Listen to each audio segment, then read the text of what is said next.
dans cette vidéo, tu vas apprendre à écrire plus simplement des expressions qui contiennent des racines carrées. Alors, faut pas rêver, on va pas arriver très très loin en fonction des expressions que l'on nous donne. On ne dispose pas de beaucoup de formules sur les racines carrées. On peut les rappeler, les deux formules principales avec lesquelles on peut travailler sont la formule du produit et la formule du quotient. À part ça, on a encore quelques petites formules qui sont des cas particuliers de celle-ci, en fait, mais on n'a pas grand-chose pour pouvoir réduire nos expressions. Quand on regarde ces deux expressions-là, ce ne sont pas ni des quotients ni des produits, ce sont des sommes et des différences. Bon, on va dire des sommes, hein. Et pour les sommes, on n'a pas de formule. Donc c'est pas la peine d'essayer ni d'en chercher une ni d'en inventer une, on n'en a pas. Donc on use d'autres techniques qui sont proches des techniques algébriques pour arriver à réduire ces expressions. On peut faire disparaître ces formules qui ne vont pas nous servir ici. Regardons déjà la première expression, on te demande de l'écrire plus simplement. Ça veut dire qu'on doit pouvoir faire un petit quelque chose quand même. A égale 4 racines de 3 moins 2 racines de 3 plus 6 racines de 3. Alors écrire plus simplement, ça ne veut surtout pas dire calculer. Racine carrée de 3, si tu écris ça sur ta calculatrice, tu verras que l'écran de la calculatrice est plein, car ce nombre est un nombre irrationnel, qui s'écrit avec une infinité de décimales. Ceci sans suite logique.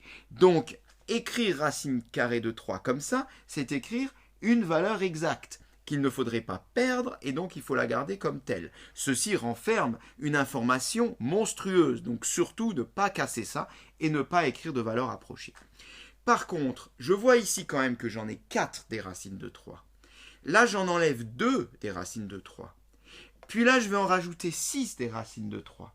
Je vais donc travailler avec mes racines de 3 comme je travaillais avec les x. Et la question pourrait être réduire 4x moins 2x plus 6x. Ça serait exactement la même technique. Je vais recopier cette première expression en faisant ressortir mon racine de 3. Voilà. Alors, ne cherche pas de différence, c'est strictement la même chose. J'ai juste mis racine de 3 en rouge. Racine de 3, je l'ai dit juste avant, c'est un nombre irrationnel qui renferme une information infinie.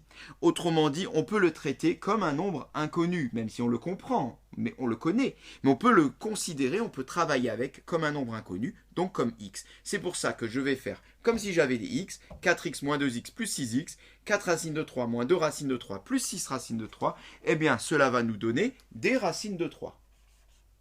La question est combien ? Combien ? Je vais tout simplement les additionner. 4 moins 2, 4 et moins 2, 2. Je rajoute encore 6, j'arrive à 8. 8 racines de 3. Terminé. On s'arrête là. 8 racines de 3, c'est la réponse et c'est l'écriture la plus simple possible. Passons au deuxième calcul. 7 racines de 2, moins 6 racines de 5, plus 8 racines de 2, moins racine de 5. Là, je n'ai pas que des nombres qui s'écrivent sous une même racine. Avant, j'avais que des racines de 3. Là, j'ai des racines de 2 et des racines de 5. Il va falloir faire comme tu le faisais en algèbre quand tu as des x et des y. Tu réduis les x, tu réduis les y, mais tu ne mélanges pas les x avec les y. On aura à la fin du x et du y, on aura à la fin du racine de 2 et du racine de 5. Je vais recopier également cette expression et j'y ai simplement mis en couleur les mêmes racines. Les racines de 2 en vert, ce qui veut dire que je vais pouvoir réduire les racines de 2 ensemble. J'en ai combien des racines de 2 ? Je vais les compter, tout simplement. J'en ai 7 ici et 8 ici.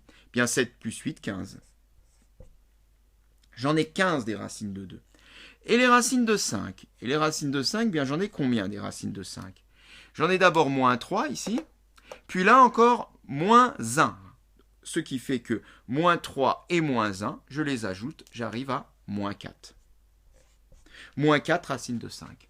15 racines de 2 moins 4 racines de 5, on ne peut pas faire plus simple. C'est l'expression la plus simple pour l'expression B. Et cette séquence est terminée.